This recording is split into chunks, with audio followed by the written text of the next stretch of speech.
السلام عليكم ورحمة الله وبركاته. النهاردة هنعمل أكل خفيفة كده وسريعة واقتصادية كمان. لو عندك كيلو كبد وقوانص هنعمل الأكلة الجميلة دي. معاكي كبد أنا غسلتها وقوانص، طبعا هنقول غسلناها ازاي واحنا شغالين في الفيديو، بس دلوقتي هنقول البهارات اللي هنحطها على الكبد والبهارات اللي هنحطها على القوانص. معايا كزبرة ناشفة وفلفل أسمر، ومعايا كمون، ومعايا توم باودر وبصل باودر وفلفل أسمر مطحون، ومعايا قرفة مطحونة. كل دوت هناخد منه معلقة ما عدا القرفة اللي هناخد منها نص معلقة قرفة مطحونة. يبقى من معلقة الأكل معلقة توم باودر، معلقة بصل باودر، معلقة فلفل أسمر مطحون، معلقة كزبرة مطحونة، معلقة اللهم صل عليك يا نبي كمون عليه أفضل الصلاة والسلام. إلا القرفة اللي هناخد المطحونة هناخد نص معلقة. هنا معايا حلة على النار هنسيبهم بقى يتبلوا، ومعايا حلة على النار هكون غاسلة الرز المصفي العادي بتاعنا ومصفياه الكمية بقى اللي انت بتحدديها وحسب عدد أسرتك. هتصفيه وبعد كده تحطي السمنة وحبة زيت. لازم الزيت مع السمنة يا جماعة، لأن الزيت هو اللي بيخلي الرز مفلفل. وهبدأ اللي أنا أعمل أشوح الرز، هبدأ أشوحه أسيبه طبعا نزلت لما السمنة والزيت سخنوا خالص، وبعد كده نزلت بالرز وبدأت أقلبه كده، وبعد كده هسيبه 5 دقايق كده يعني ينشف كده في الحلة بس. وهتكوني النار عالية، خلي النار متوسطة عشان ما يتحرقش منك. وبعد كده تبدأ بقى أقلبه كده كل 5 دقايق ايدي فيه، يعني اروح اعمل حاجة على الحوض وارجع تاني، او اعمل حاجة في الشقة وارجع تاني. طبعا على نار هادية انا بحمر الرز، يعني بعمله بس مش حباية وحباية بقى، انا هعمله كله حباية وحباية، مش هاخد جزء اعمله حباية وحباية وجزء ابيض، لا انا هعمله كله حباية وحباية. ولما بدأ يخش في اللون جبت طاسة وهعمل صدمة للقوانص، حطيت فيها معلقة سمنة بلدي او اي حاجة مادة دهنية انت بتحبيها.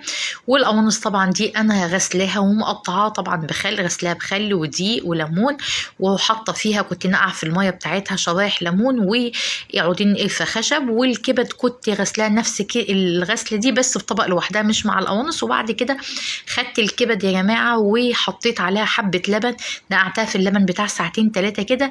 لما اللبن شيب امتص كل الروايح اللي في الكبده، شطفت الكبده وصفيتها وحطيتها في الطبق زي ما انا عملتها معاكم. هاخد القوانص بقى واعمل لها صدمه كده، واول ما تبدا خلاص تخش في السويه ما استوتش هنزل بالكبده في الجنب التاني، ومش هقلبها عشان ما اهريهاش. اول بس ما ابدا احس ان الكبده نشفت معايا هبدا اقلبها، يعني ما تقلبهاش وانت حاسه ان الكبده من تحت طريه عشان ما تتهرش معاكي. تقلبها بحرص. طبعا انا مش بسوي الكبده تسويه كامله، انا بس بنشفها كده، بديها صدمه على الناحيتين، وبعد كده بخلط بيها القوانص وهقوم قافله عليها. مش هسوي الكبده عشان ما تتهرش معايا. والقوانص برضك لسه محتاجه سوا، هتاخده في الرز. ابي امان انت ما حطيتيش ليه بصل متقطع، عايزه تحطي بصل متقطع هيبقى جميل برضك وهيبقى حلو خالص. اللي هو تفومي بصلتين 3 كده وتقومي حطاهم في السمنه الاول، وبعد كده تنزلي بالقوانص وبعد كده الكبده وهكذا. انا ما حطيتش بصل لان انا ولادي مش بيحبوا البصل شويه في الاكل، فاستبدلت البصل اللي هو العادي بتاعنا بالبصل البودر والثوم البودر. برضك ممكن تحطي فصين ثوم، بس انا مش عايزه الثوم يطغى على الاكله دي فحطيت ثوم بودر برضك. هبدأ اخلي الرز ده كله ياخد لون واحد، يعني يبقى احمر كده. وبعد كده هنزل بقى بالكبد والقوانص وكل يعني البهاريز اللي في الطاسه دي هنزل بيها على الرز، واكون طبعا مسخنه شوربه او مسخنه ميه. وبعد ما اقلب ادي تشويحتين للكبد والقوانص مع الرز كده، هبدأ أنزل بالمية أو بالشوربة اللي عندي.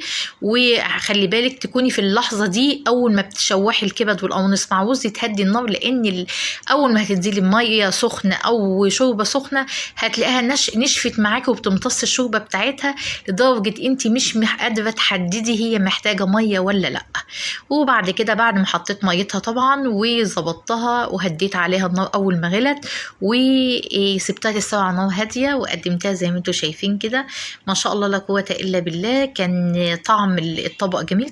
تقدري تقدمي بقى مع اي نوع سلطة يعني خضار اللي هو طماطم وخيار وجزر وكده، او تقدمي سلطة بتنجان او بتنجان يعني مخلل تقدري تقدميه معاها. ده بيرجع لك، انا بس قدمت لكم طبق بسيط ومش مكلف وهياخد معاكي بالظبط 5 دقايق وطعمه حلو جدا يا جماعة. الرز طعمه حلو قوي قوي.